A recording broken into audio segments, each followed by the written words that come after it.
अडविले दासी तरिका मरती उपवासी। तुका म्हणे हाती कळा सकळ अनंती। कहो ऐसा संत ठेवा भार माझे माथा देवा। श्रीमंत श्री जगद्गुरु तुकोबाराय या अभंगातून भगवंताच्या समोर कालच्या अभंगाविषयी या अगोदर जो अभंग तुकोबारायांनी रचलेला आहे त्या अभंगाच्या विषयाविषयीचा परिहार देत आहेत। मागच्या अभंगात तुकोबारायांनी भक्तीचा महिमा सांगत असताना भक्ती भक्ताच्या समोर देवालाही छोट बनवते। भक्ताच्या समोर देवही छोटा होतो, भक्ताचा अंकित होतो, भक्ताचा दास बनतो, नौकर अशा प्रकारचा बनतो। अशा विषयाच्या अभंगाची रचना केली। ऐसा भक्ताचा अंकित लागे तैसी लावी प्रीत। आणि त्याच्याकरता पहिल्या तिसऱ्या चौथ्या चरणामध्ये उदाहरणही दिली। भक्ताच्या देव अधीन आहे अशा प्रकारचं सांगितलं। अर्थात वास्तव आहे ते, त्यामध्ये अन्यथा असं काही असण्याचं कारणच नाहीये।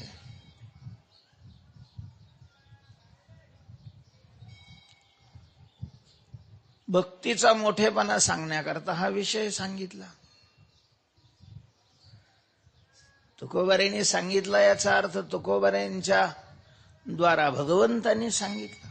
बऱ्याच वेळेला अभंगाची रचना करत असताना तुकोबाराय देहावरच नसत, भगवत चिंतनामध्ये भाव समाधी लागली, वृत्ती भगवत स्वरूपाच्या ठिकाणी स्थिर झालेली आहे।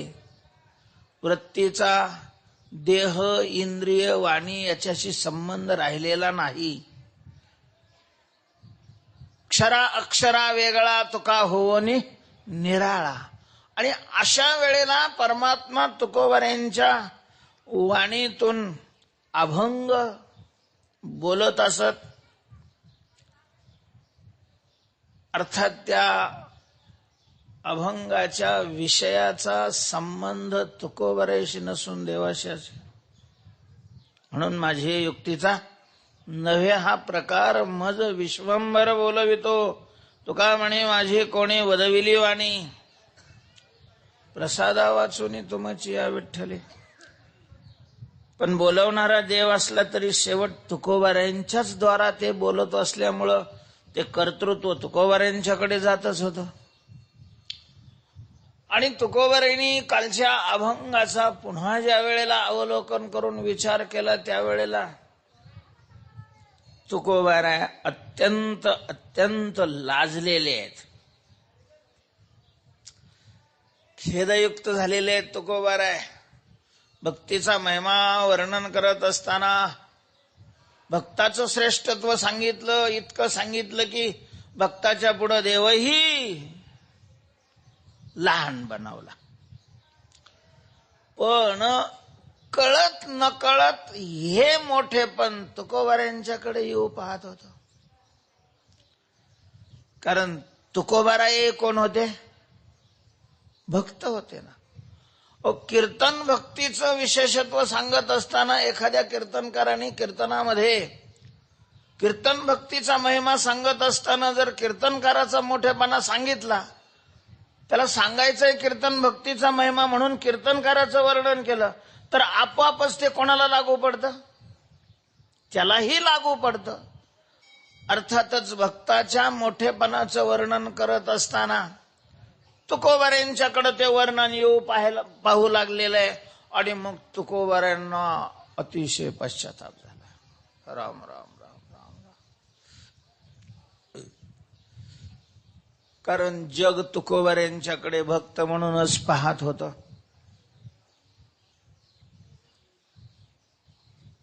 तुकोबाराय म्हणतात, देवा मी काही खरा भक्त नाही,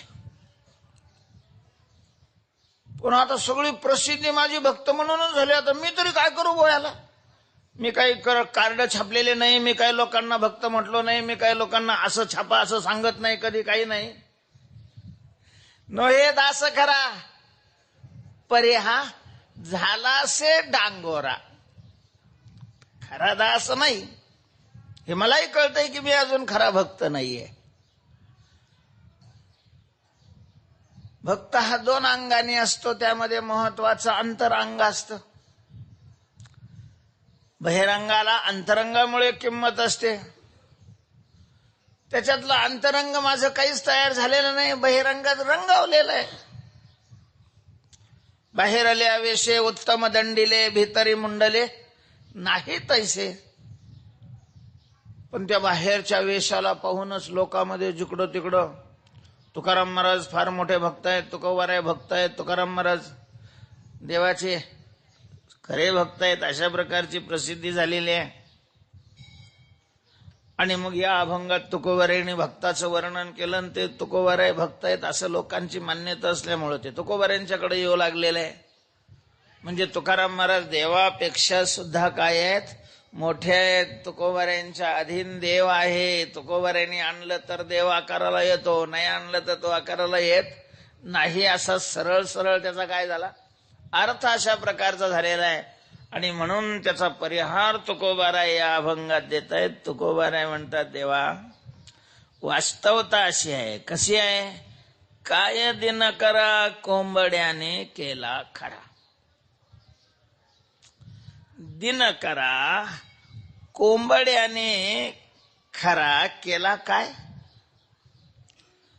आता अलीकडे घड्याळ निघालेले आहेत, प्रत्येकाजवळ घड्याळ आहे.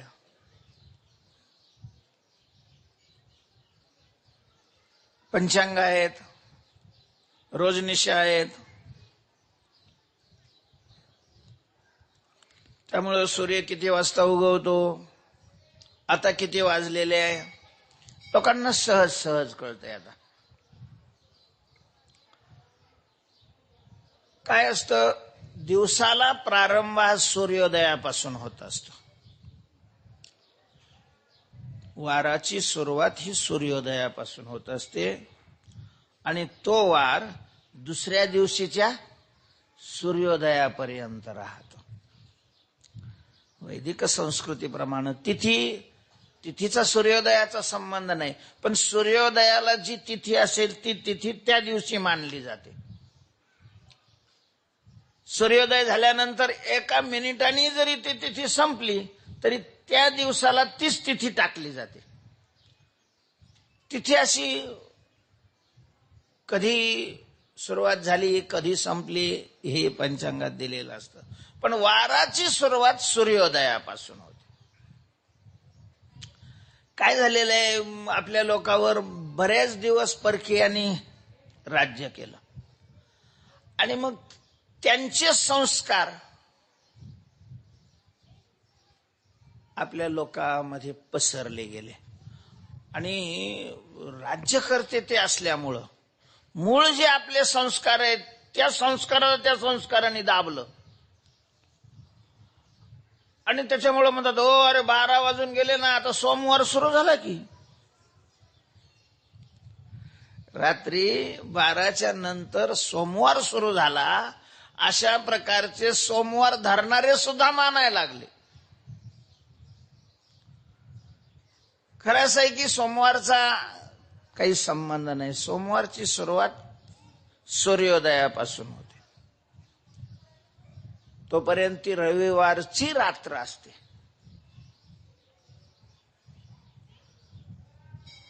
आणि मग दिवसाला सुरुवात कुठून? काही कर्म असे आहेत की ते दिवसाच करायचे असतात, रात्री निषिद्ध आहे ते कर्म करण्याला.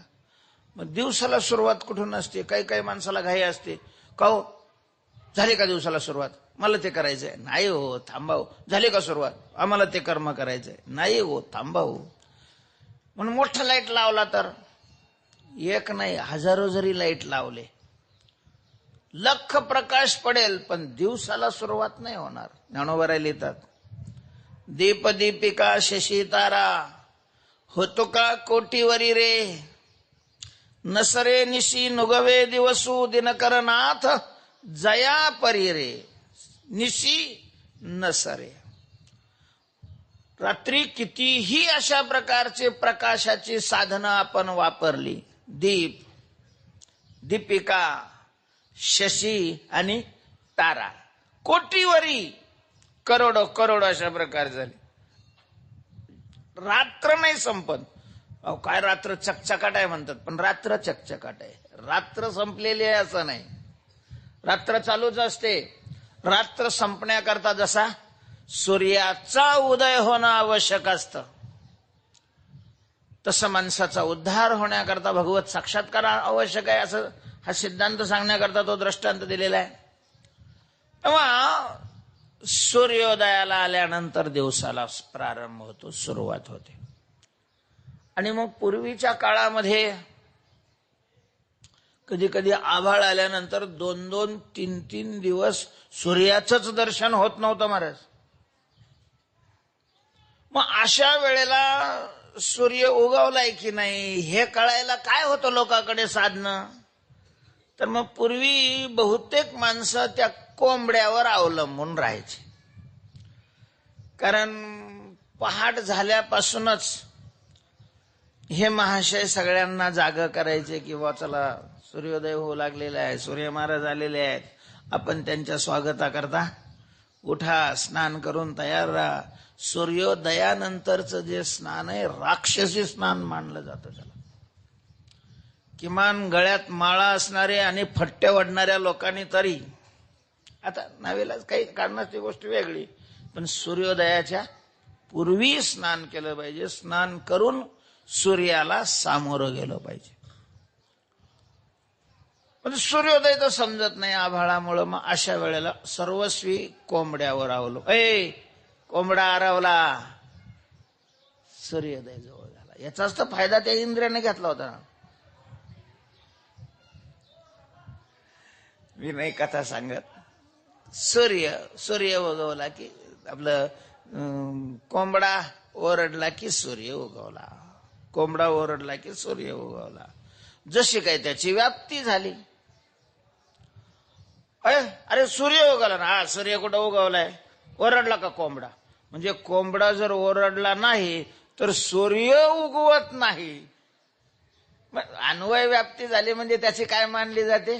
व्यतिरेक व्याप्ती मानली जाते. न्यायशास्त्र कुठं सगळ्यांनी शिकलं असतं की काहीची अन्वय व्याप्तीच असते, काहीची व्यतिरेक व्याप्तीच असते आणि काहीची अन्वय व्यतिरेक व्याप्ती असते. लोकांनी कोंबडा ओरडला की सूर्य उगवतो, कोंबडा ओरडला की सूर्य उगवतो. मग जर कोंबडा ओरडला नसेल तर अजून सूर्य उगवला नाही. ज्या भागात कोंबडे नाहीत त्या भागात सूर्यच उगवत नाही. असं तुकोबार आहे म्हणता. असं थोडी आहे. काय दिन करा कोंबड्याने केला, दिन करा म्हणजे सूर्याला कोंबड्याने अशा प्रकारचा जन्म दिला काय? कोंबड्याने त्याला प्रगट केलं काय? कोंबडा त्याचं निमित्त कारण आहे काय? सूर्याची चाहूल त्याला लागते, तो ओरडतो, हे खरं आहे. पण याचा अर्थ कोंबडा सूर्याला आणतो असं कसं करता येईल? तस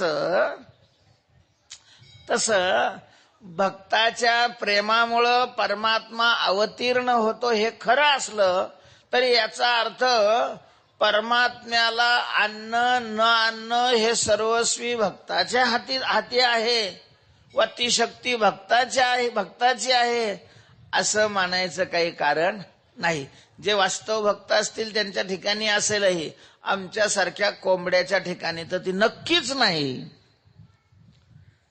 काय दिन करा कोंबड्याने केला खरा, जसं नाही तसं देवा माझ्या डोक्यावर अशा प्रकारच्या संतपणाचं ओझ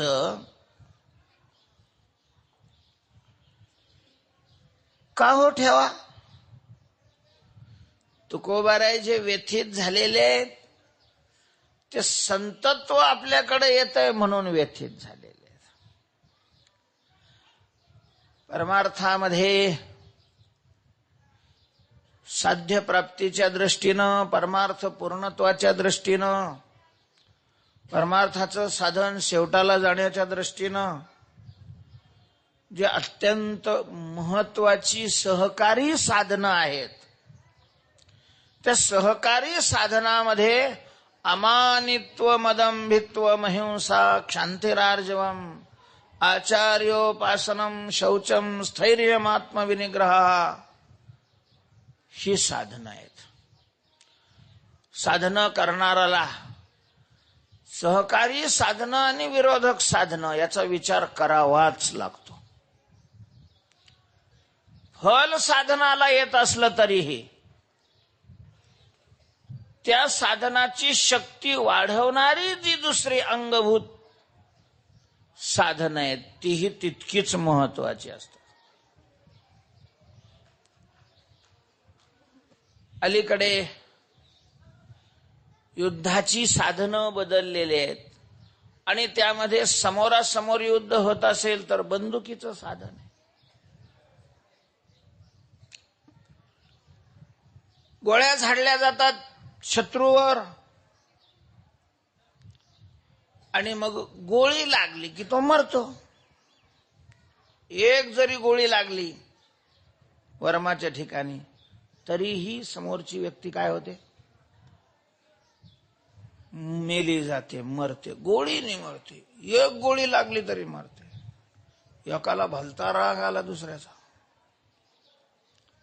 इतका राग आला त्याला अनावर झाला, ती बंदूक काढायची त्याच्यात गोळी घालायची तोपर्यंत तो निघून जाईल म्हणून त्यांनी एक नाही अशा मुठभर गोळ्या घेतल्या.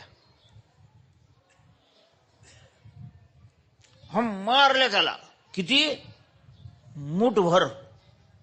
7-8-10 तरी गोळ्या आल्या त्याच्या मुठीमध्ये. तेवढ्या गोळ्या हाणल्या. तुम्हाला वाटलं असं मेला असेल? काय हसता? एक गोळी लागली तर मनुष्य मरतो आणि तो मुठभर गोळ्या मारल्या तरी कसं काय मेला नाही? गोळीनं मग मनुष्य मरत नाही का? गोळीनं मनुष्य मरतोय हे खरं आहे, पण गोळीची शक्ती जागृत करण्याकरता त्या गोळीला सहकारी साधनाची गरज आहे आणि ते सहकारी साधन बंदूक असते. त्या बंदुकीत गोळी घातल्यानंतर त्या गोळीची शक्ती काय होते? जागी होते. मला सांगा, हे काय आहे? घड्याळ आहे. हे घड्याळ हे दिसलं का नाही? कशाने दिसलं? डोळ्यांनी दिसलं. म्हणजेच पाहण्याचं काम कोण करतो? डोळा करतो. ज्ञानोबा म्हणतात डोळा देखनाची आहे. मग जर रात्रीच्या वेळेला लाईट गेल्यानंतर तुम्हाला असं घड्याळ दाखवलं तर लाईट गेली म्हणजे काय? डोळे गेले का? लाईट गेली म्हणजे प्रकाश गेला का? डोळे गेले. मग आपल्याला दिसतं डोळ्याने का प्रकाशाने? नक्की सांगा. म्हणजे आपण पाहण्याचं जे काम करतो हे डोळ्यांनी पाहतो का प्रकाशाने पाहतो? प्रकाशाने दिसत असेल तर आंधळ्याला दिसला पाहिजे, कारण आंधळ्याच्या जवळ काय आहे? प्रकाश आहे. पण आंधळ्याला दिसत नाही का? डोळे नाहीत. म्हणजेच पाहण्याचं काम करणारा कोण आहे? डोळा आहे. डोळ्यांनी दिसतंय. मग रात्री का नाही दिसत? तर याचा अर्थ असा आहे की पाहण्याचं काम करणारा मुख्य अशा प्रकारचा घटक डोळा आहे. पाहण्याचं साधन अंगी स्वरूप डोळा आहे हे खरं आहे, पण त्या डोळ्याला सुद्धा सहकारी साधनाची आवश्यकता आहे पाहण्याकरता, आणि ते सहकारी साधन आहे प्रकाश. प्रकाश नसेल तर डोळा असूनही असतीचं काय देखे वस्तू आपुली. महाराज कधी कधी तर रात्री आभाळ आलेला असेल, लाईट नसेल आणि वीज चमकून गेल्यानंतर एकदम जसं काही कलर हाणलाय अंधाराला, काळा असा अंधार पडतो. अशा वेळेला दुसरं काही दिसत नाही याच्यात आश्चर्य नाही. दुसरं काही दिसत नाही याच्यात आश्चर्य नाही. ज्याची त्याला तो बी दिसत नाही, म्हणजे स्वतःचं शरीर सुद्धा दिसत नाही. चांगले डोळे असणाराची ही स्थिती. का तर सहकारी साधन नाही. म्हणून साधनाला सहकारी साधनही अत्यंत महत्वाचं असतं. त्याप्रमाणे भक्ती हे साधन असेल, ज्ञान हे साधन असेल, योग हे साधन असेल, भगवत साक्षात्काराचं, मोक्षाचं, जीवनाच्या सफलतेचं, दुःखाच्या आत्यंतिक नाशाचं, हे सगळे एकार्थी शब्द आहेत. पण जर त्याला अमानित्व, मदंभित्व ही सहकारी साधनं नसतील तर ते साधन भगवत प्राप्ती करून नाही देऊ शकत. त्यामुळं अमानित्व हे साधन अत्यंत महत्वाचं आहे. भक्तीमध्ये तर अमानित्वाला फारच महत्व आहे, कारण भक्तीमध्ये देवाच्या सहकार्याने सिद्धीपर्यंत जायचं असतं. आणि देवाला अहंकार लगेच चालत नाही, त्याला अलर्जी आहे त्याची. तिळ मात्र जरी होय अभिमान. आणि भक्तीचा महिमा सांगत असताना भक्ताचा मोठेपणा सांगितला, आणि त्या मोठेपणा सांगण्यामुळं तो अभिमान आपल्याकडे सरकतोय असं तुकोबारायांच्या लक्षात आलं. आणि मग लगेच तुकोबाराय गडबडलेले आहेत. कशाप्रमाणे? व्याधे काय रुंधला मृगा जैसा, जाळ्यात सापडलेला हरिण जसा गडबडतो, किंवा पोहायला गेला आणि हातपाय गळाले आणि मग या खादी बुडी मारून पाणी पोटात गेल्यावर जसा मनुष्य कासावीस होतो, तशा प्रकारचे तुकोबाराय कासावीस झालेले आहेत. आणि देवा पुढे परिहार देतात, देवा देवा देवा नाही हो, हे असं कुठं असतं काय?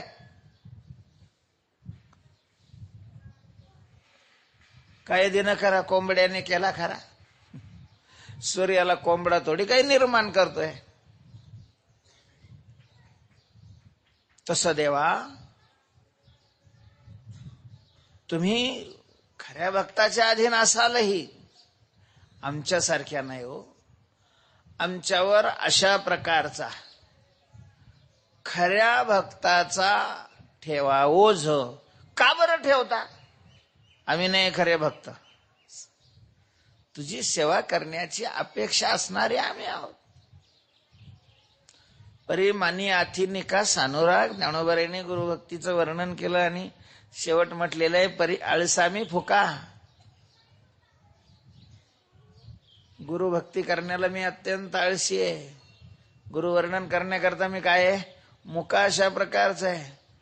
पण तरी हे धड पोचतोय ते एवढ्या करता की गुरुभक्तीविषयी मनामध्ये आदर आहे, व्हावी अशा प्रकारची मला इच्छा आहे. तशी तुमची भक्ती करावी, तुमचं भक्त व्हावं असं मला वाटतंय. मी भक्त वगैरे काही नाही. तेव्हा भक्त म्हणून भक्तपणाचं ओझ तुम्ही माझ्या डोक्यावर का बरं विनाकारण ठेवता? कहो ऐसा संत ठेवा, भार माझे माथा देवा. देवा माझे माथा संत ठेवा भार. का हो? माझ्या डोक्यावर संतपणाचा हा भार का बरं तुम्ही देता? का माझ्यावर तुम्ही अन्याय करत आहात? तुकाराम महाराजांचं गाथ्यामध्ये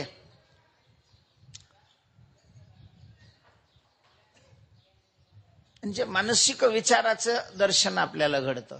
त्यामध्ये तुकोबाराय जीवनात सगळ्या घडल्या जाणाऱ्या घटनेला देवाला जबाबदार धरत होते. अनुकूल घटना असली तरी त्याचंही श्रेय तुकोबारायांनी देवाकडेच दिलेलं आहे. महाराज तुकोबाराय असं म्हणत नाही की मी साधना केली आणि या दुःखातून मुक्त झालो. तुकोबाराय म्हणतात, पिकली असेंद कडूपण गेले तैसे आम्हा केले पांडुरंगे. पांडुरंगे आम्हा तैसे केले. तेही श्रेय कोणावर दिलेलं आहे? देवाकडेच दिलेलं आहे. आणि मंबाजीबुवांनी हाणलं तेही श्रेय तुकाराम महाराजांनी कोणाकडे दिलेलं आहे? देवाकडेच अशा प्रकारचं दिलेलं आहे. सगळं श्रेय, त्या श्रेय भगवंताकडे देण्याचे काही कारण आहेत. त्याच्यातलं हे एक कारण आहे की त्या कर्माचा अहंकार आपल्याकडे येता कामा नये. तुका म्हणे ठेवी तैसे, आम्ही राहतो असं नाही, तैसे ठेवी तो आम्हाला ठेवतो. ठेवी ले अनंते, आम्ही काहीच करत नाही, आमचा काही मोठेपणा नाही, आमचं काही व्यक्तिमत्व नाही, आमचा काही अशा प्रकारचा पुरुषार्थ नाहीये. करणारा तो आहे, परमात्मा आहे. त्यामुळं लोक तुकोबाऱ्यांना भक्त म्हणत होते, तुकाराम महाराजांना ते जड जात होतं. बरंच किती फरक आहे आपल्या वृत्तीमध्ये आणि तुकोबाऱ्यांच्या वृत्तीमध्ये. आपल्याला लोकांनी भक्त मानावं अशी अपेक्षा असते, नुसती अपेक्षा असते असं नाही. त्याच्याकरता आपले काय असतात, प्रयत्न असतात की लोकांनी आपल्याला टपोरा भक्त मानावं. त्याच्याकरता ज्या आवश्यक गोष्टी आहेत त्या आपण करण्याचा प्रयत्न करतो. आणि तुकोबाऱ्यांना लोक मानत होते तर तुकोबाऱ्या देवाला जबाबदार धरत होते आणि देवासंग भांडत होते. तुकोबाऱ्यांची इच्छा आहे की लोकांनी आपल्याला भक्त म्हणू नये. आपण नाही आणू विनाकारण, लोक घरी नाही दानान बाजीराव म्हणा काय कामाचं.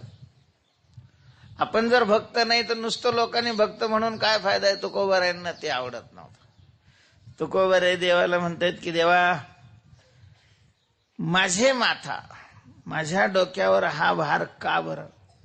तुम्हाला माहिती आहे ना हे सगळं तुम्ही करताय, मग हे तुम्ही तुमच्या डोक्यावर घ्या ना, माझ्याकडे कशाला पाठवता? तो का म्हणे, असो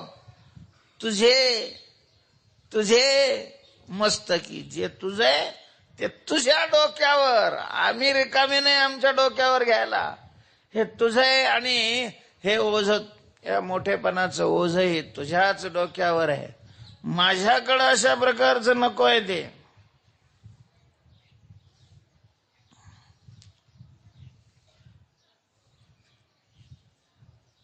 देव सत्ताधारी आहे, देव सर्वशक्तिमान आहे, देव समर्थ आहे. कर्तुम अकर्तुम अन्यथा कर्तुम शक्ती संपन्न परमात्मा आहे.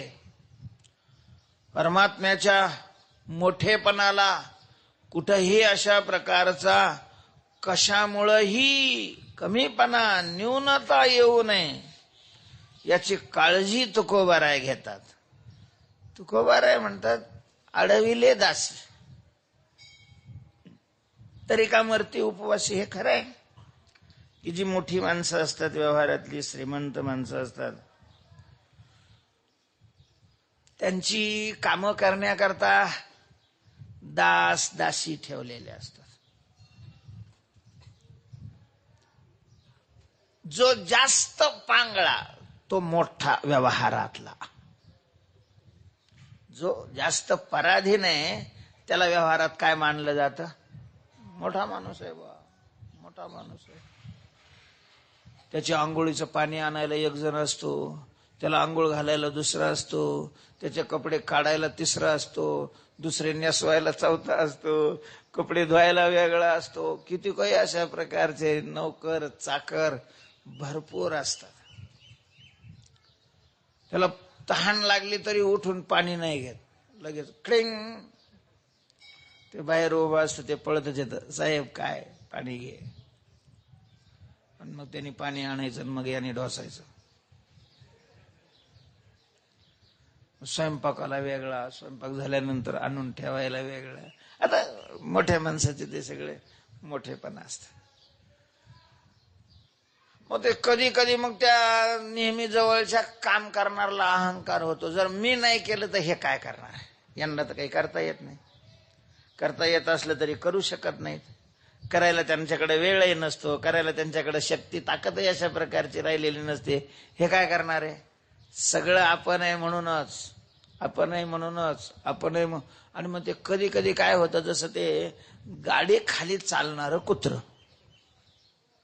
पूर्वीचा दृष्टांत आहे, आता नाही. पूर्वी शेतकरी जास्त असायचे, शेती म्हटलं की मग बैल असायची, गाडी असायची, वखर आहे, ती पण आहे.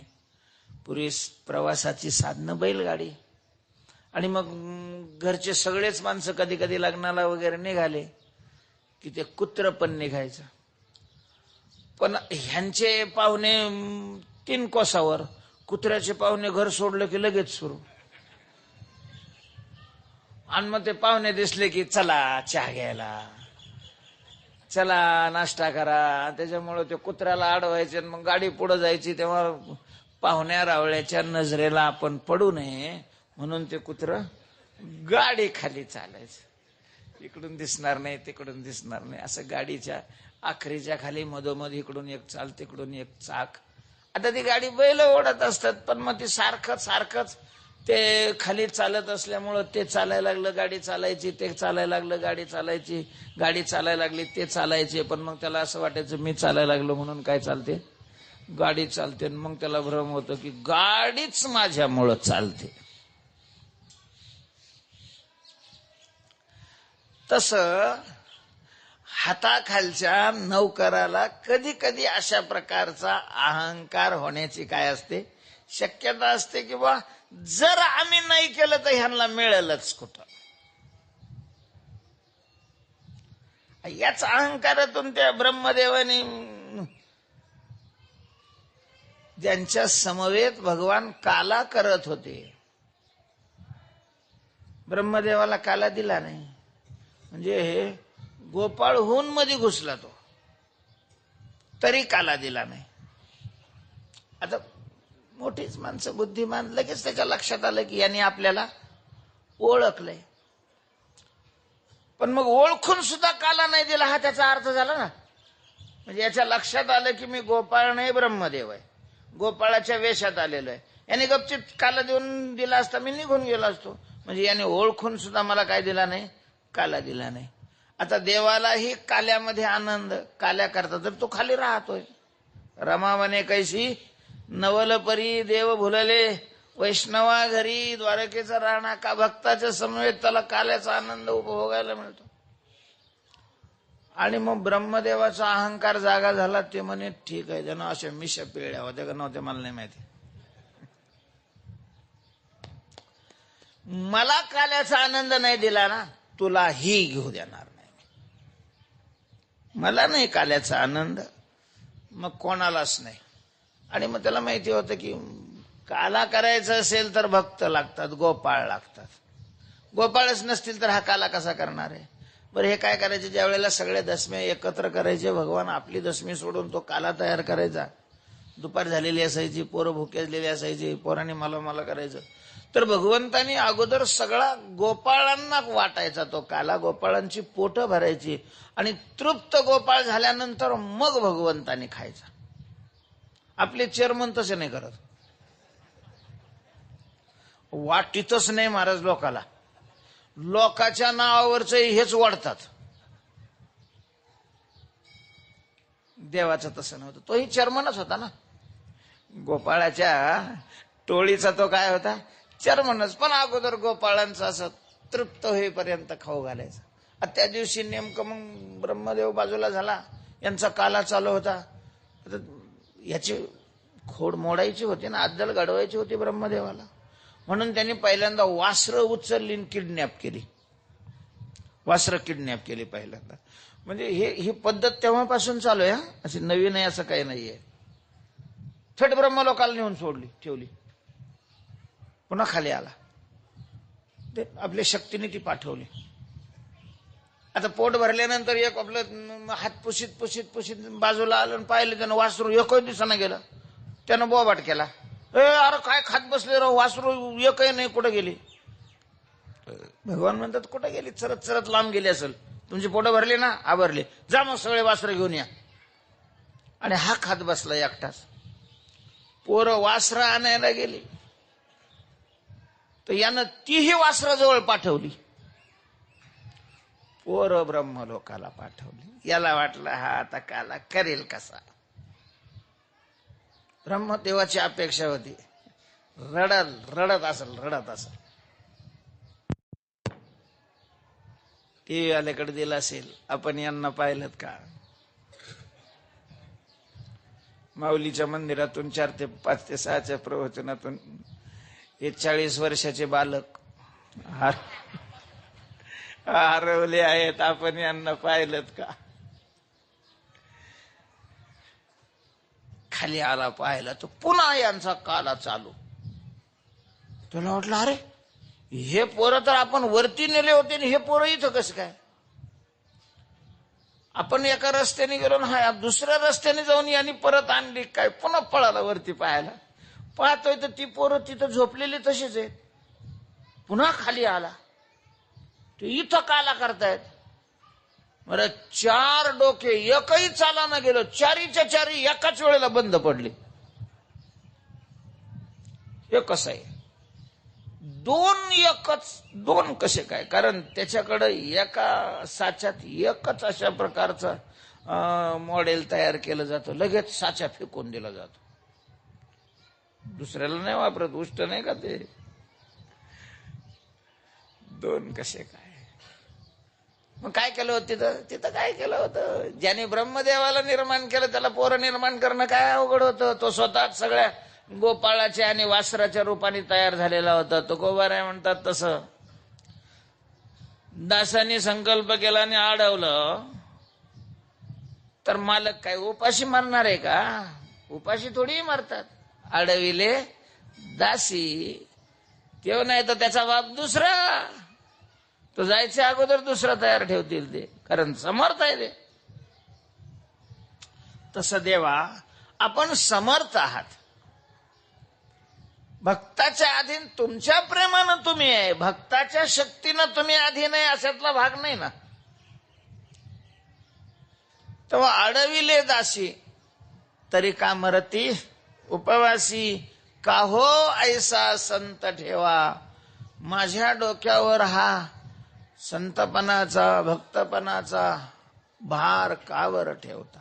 देवा तुका म्हणे हाती कळा सकळ अनंती. आपण अनंत आहात, अनंत. आणि सगळ्या कळा आपल्या हातात आहेत.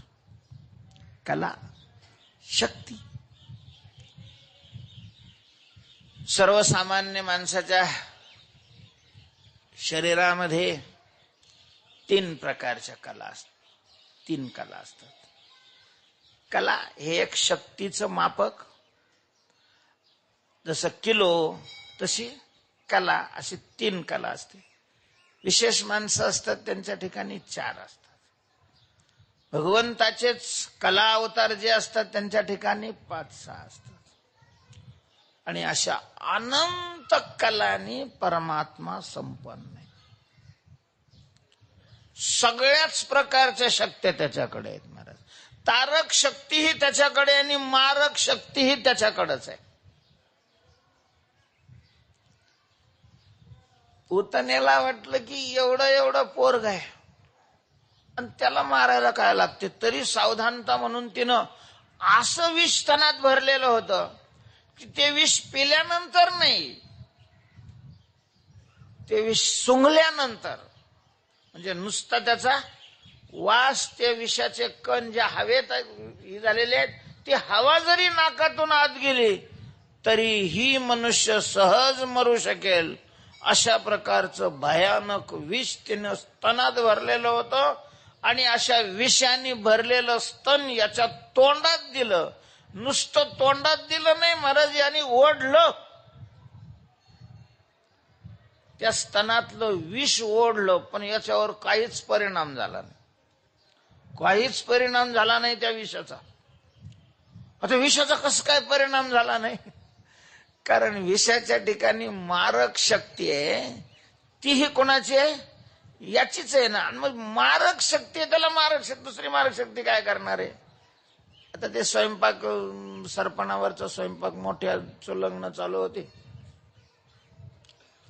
एकानं असं ते लाकडं मागं पुढं केल्याशिवाय ते भडकत नाही म्हणून ते मागं पुढे गेले. त्यावेळेला काही ठिणगे उडाल्या, बाहेर येऊन पडल्या. यांनी पाहायला पाहिजे ना पुढं ठिणगे, थुतारवर करून चाललंय.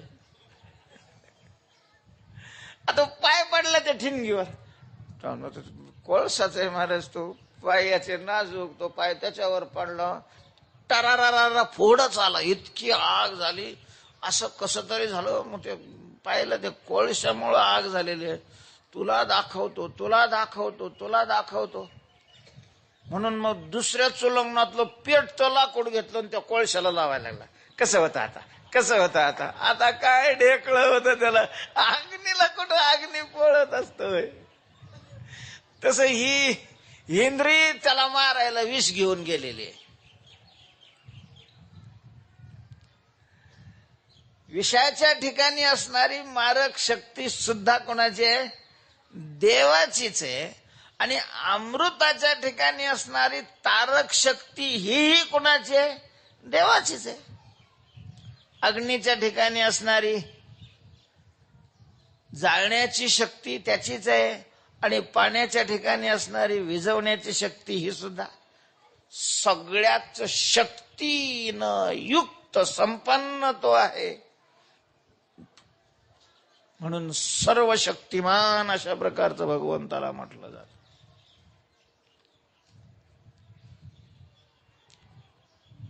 प्रल्हाद हिरण्यकश्यपूचं ऐकत नव्हता. म्हणजे एकच ऐकत नव्हता, पण हिरण्यकश्यपूच्या दृष्टीनं ते महत्वाचं होतं. प्रल्हादांनी हिरण्यकश्यपूला बाप मानलं नसतं तरी हिरण्यकश्यपूला काही वाटलं नसतं. पण हिरण्यकश्यपूनी सगळ्या त्रैलोक्यामध्ये जे फरमान सोडलेलं होतं, विष्णूचं नाव कुणी घ्यायचं नाही. कारण विष्णू आता ईश्वर राहिलेला नाही, रिटायर झालाय तो. त्याच्या जागेवर सध्या ईश्वर पदावर मी आरूढ झालेलो आहे. त्यामुळं पाठ म्हणा, पण हरी नाही, हिरण्यकश्यपू पाठ. ते तसे लगेच कवीनी रचनाही करून दिलेली होती. ती कोणाच्या द्वारे होतं मला ते पाठ नाही. पण मग सगळीकडे तेच सुरू झालेलं होतं. कीर्तन करायची कीर्तनकारांनी, पण ती हिरण्यकश्यपूवर करायची. त्याच्यामुळं त्यावेळच्या कीर्तनकाराला ठेवणाऱ्याकडून काही अपेक्षा करायची गरजच नव्हती. हिरण्यकश्यपूच मानधन पाठवायचा. माते गाती वानिती नटनाचे रिझविती तया देईन मागती ते ते वस्तू. कलाकाराला काय घेणं राहत नाही. त्यांना जे हवंय ते मिळालं म्हणजे मग ते कोणाचं गायला तयार असतात. काही अडचण नाही त्याला, काही प्रश्न नाही. मरच तुम्हाला आश्चर्य वाटेल, जे ईश्वरच मानत नाही त्यांच्या वाढदिवसाला कीर्तन चालतात.